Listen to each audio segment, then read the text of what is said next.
Dear friends so आज मैं एक बहुत इम्पोर्टेंट टॉपिक के बारे में कहने के लिए जा रहा हूँ। I am doctor Sunil Shah, senior consultant IVF specialist, Sarvamangal IVF Ahmedabad. IVF की ट्रीटमेंट में रेस्ट, आराम करने की क्या और कितनी ज़रूरत है? क्योंकि मेरे पास पेशेंट्स आते हैं और बोलते हैं कि सर हमने ये सेंटर में या यहाँ पर हमने आईवीएफ करवाया मगर हमारा सक्सेस नहीं गया, क्योंकि मैं थोड़ा आराम नहीं कर पाई। मैं नहाने के लिए चली जाती थी या फिर मेरे से कुछ लिफ्ट हो गया। तो आज ये सब की क्लैरिटी हम कर रहे हैं। I am going to speak. मैं बहुत डिटेल में इसके बारे में बोलने के लिए जा रहा हूँ। बट अगर if you are watching a reel, go to my YouTube channel Sarvamangal IVF, जिसमें आपको पूरा इसके बारे में सुनने के लिए मिल जाएगा और गाइडेंस भी मिल जाएगा।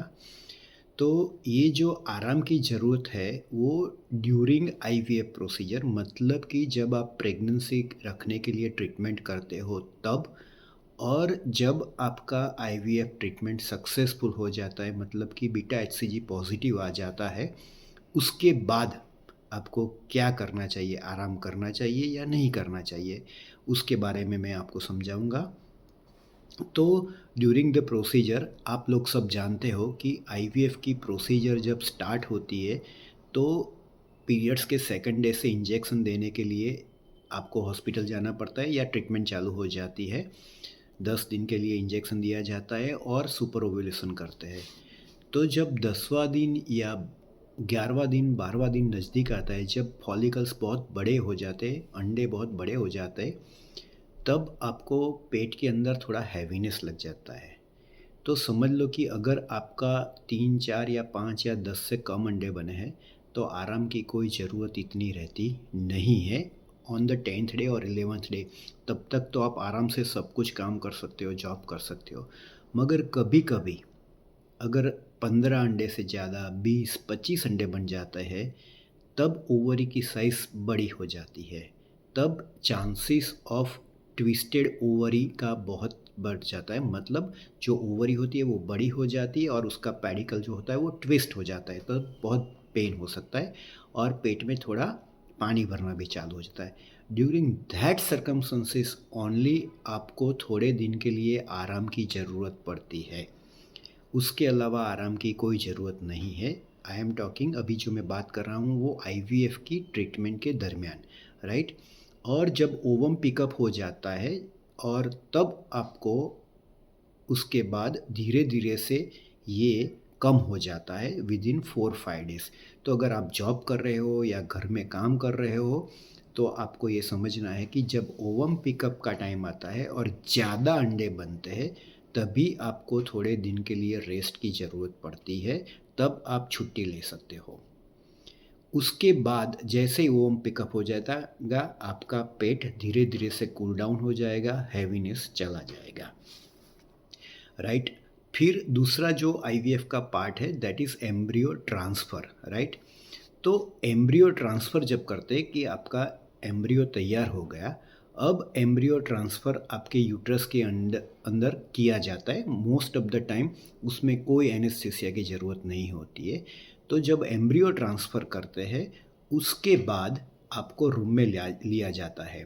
फिर आपको 3 4 घंटे के लिए जस्ट फॉर द रेस्ट या 2 3 घंटे के लिए रेस्ट के लिए रखा कि आप आराम से बैठो, आराम करो, बातचीत करो, चाय कॉफ़ी नाश्ता जो भी हेल्दी कुछ खाना है तो आप खा सकते हो, राइट। और most of the good centres are discharging within 3 4 hours to home, right. तो कभी कभी हमारे पास कपल आते हैं या मदर इन लॉ आती है कि सर डोंट डिस्चार्ज हर, उनको 3 दिन के लिए 2 दिन के लिए 24 घंटे के लिए आप यहाँ पर ही रखो, अगर वो खड़ी हो जाएगी तो वो एम्ब्रियो जो है वो गिर जाएगा। तो वो नहीं गिरेगा, बिकॉज जो एम्ब्रियो होता है, एम्ब्रियो का वेट इतना ज़्यादा नहीं होता है कि वो गिर जाएगा। आपको मालूम नहीं होगा, the weight of the embryo is not even 1 ग्राम। और जो यूट्रस के अंदर, मतलब बच्चेदानी के अंदर या गर्भाशय के अंदर जब हम एम्ब्रियो ट्रांसफ़र करते हैं तो वो endometrium is something like this, right. वो क्रिस क्रॉस होता है, राइट? तो इट होल्ड्स, वो वहाँ पर एम्ब्रियो वहाँ पर होल्ड रहता है, it cannot come down, right? So even उसकी जो जो एम्ब्रियो की साइज़ होती है वो 1 मिलीमीटर भी नहीं होती है, राइट? और उसका वेट जैसे मैंने बोला इट इज़ लेस देन 1 ग्राम। आपको कोई उसके लिए आराम की ज़रूरत नहीं है, आप जस्ट रिलैक्स करिए, मेंटली और फिज़िकली रिलैक्स रहिए, कोई टेंशन नहीं है। So you should go home with in 3-4 hours, right? So this is about embryo transfer कि वहाँ पर भी आपको रेस्ट की ज़्यादा ज़रूरत नहीं है।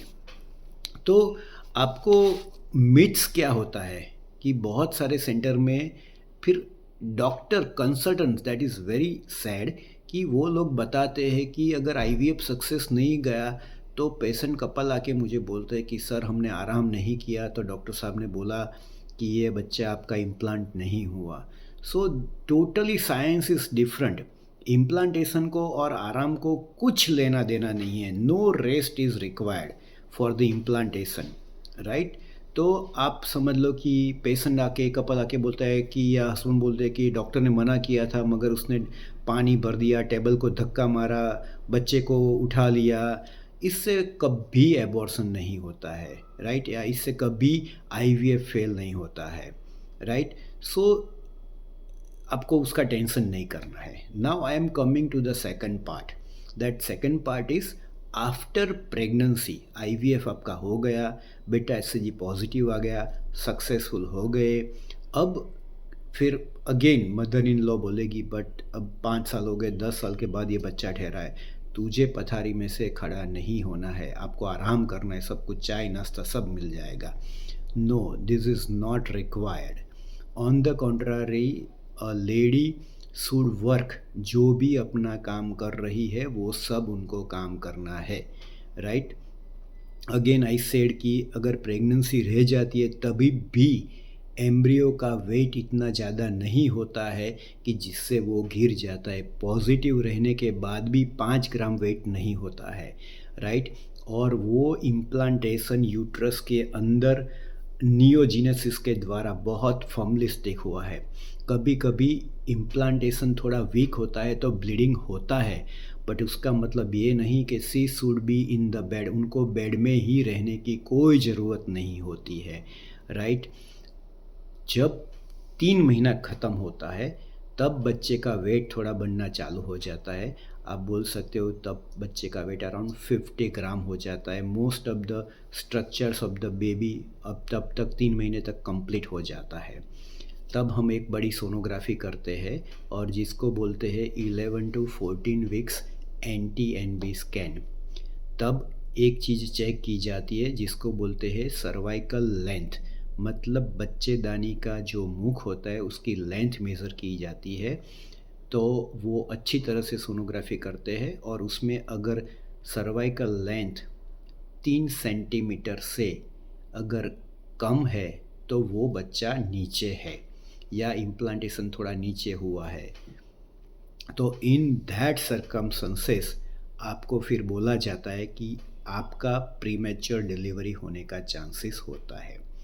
कभी कभी ट्विंस होते हैं, right? Because in IVF many a times ऐसी ज़रूरत रहती है क्योंकि 2 एम्ब्रियो ट्रांसफ़र करने की ज़रूरत पड़ती है तो ट्विंस होता है।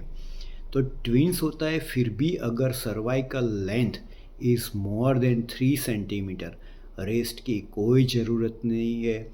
आप अगर जॉब करते हो, बैंक में हो, टेक में हो, डॉक्टर हो, राइट, यू शुड कंटिन्यू। अगर आप हाउस वाइफ हो तो then also you continue doing your work. आपको मैं ऐसा नहीं बोल रहा हूँ कि आप ज़्यादा काम करो, बट आपके जितना हेल्दी और जो घर में पहले काम करते थे वैसा काम करो। Don't get over burden either physically और मेंटली। बट आराम करने से आपकी साइकोलॉजी बहुत ख़राब होगी, आपका मूड अच्छा नहीं रहेगा, डिप्रेशन आएगा। तो आप अच्छी तरह से आप एक्टिव रहो, गेट योर सेल्फ इन्वॉल्व। आप शॉपिंग करने के लिए भी जा सकते हो, बाहर घूमो फिरो। Avoid two wheeler obviously because of chances of accident और इंजरी इज मोर। आप ऑटो रिक्शा या 4 व्हीलर से घूमते फिरते रहो। अगर क्राउड में जाते हो तो मास्क पहनो, बराबर है। इन्फेक्शन ना लगे, बुखार ना आ जाए, बट उससे बच्चा कभी नीचे नहीं आ जाएगा। अगर ट्विन्स है फिर भी प्रॉपरली डन अल्ट्रासोनोग्राफी है 3.5 सेंटीमीटर से 3 सेंटीमीटर 3.5 सेंटीमीटर से ज़्यादा सर्वाइकल लेंथ है तो आपको आराम करने की ज़रूरत नहीं है। जो सिर्फ प्रेगनेंसी के लिए आफ्टरनून में 2 घंटा और रात को 8 घंटे की नींद है, बस इतना आराम सफिशिएंट है। मोस्ट ऑफ द टाइम आप एक्टिव रहिए।